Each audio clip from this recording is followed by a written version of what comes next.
ليه كذا طيب؟ طبعا هو مو شايف شيء. فين الشنطة؟ راحت الشنطة. فاجأت مريم. ايش المفاجأة؟ واو.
نهاية أكلت الكيكة الوحدة.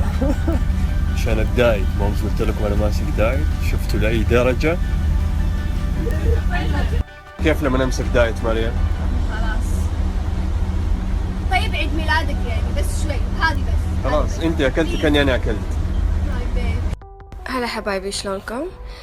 اليوم راح أتكلم عن فوائد السفرجل للمرأة الحامل. سبحان الله، سبحان من خلقك. شوفوا في بيت ماما شنو لقينا، جنن حمامة. يقولونها النوع اسمه القلاب، بحط لها موية وسكر عشان كل يوم تجينا.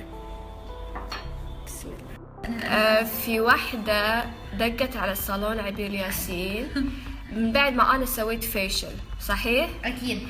اتصلت وكانت عم تسأل، اتصلت شو قالت لك؟ عم تسألني إذا بصير فيشل للحامل. أنا بس بدي أخلي العالم كله يعرفوا إنه مو كل الفيشل بصير، في فيشل محدد. اوكي. في هيدراديرمي ليفت وفي هيدراديرمي دبل ايونايزيشن. هذا اللي يصلحون حق الحوامل. الليفت نو، الليفت ما يصلح للحامل. ايه. طيب فطبعا الاخت ايش سوت؟ سألتني وعم تقولي لا مريم حسن عملت، قلت لها قلتي لها ما يجوز ما تسوي. بصير للحوامل. طبعا يا حليلها ما كانت تعرف، ما كانت تدري. عن جد هلا كنت عم بسأل حتى الخبيرة البشرة وعم قلها لها انه اللي في وحدة اتصلت. على العموم فيا حريم الفيشل يصلح للحامل، بس في فيشل معين خصوصا الاورجانيك. طيب قولي لنا شو؟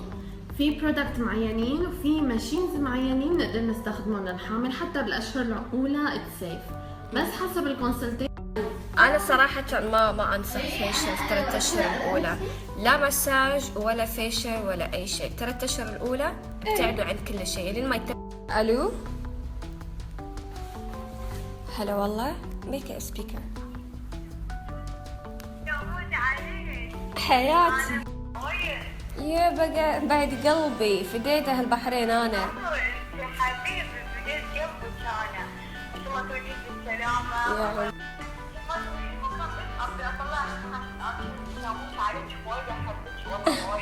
حياتي حبيبي. طبعا بالصدفة شفت ماي بيبي.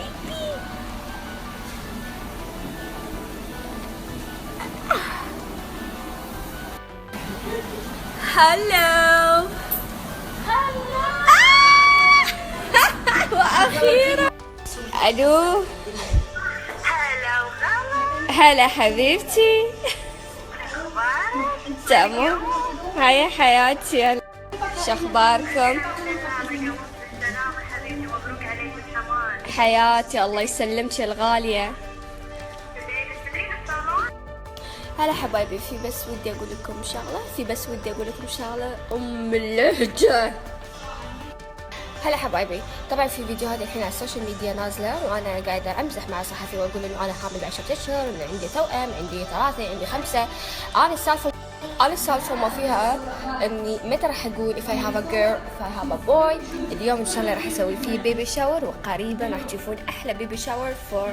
انا السالفه ما فيها اني متى راح اقول if I have a girl if I have a boy.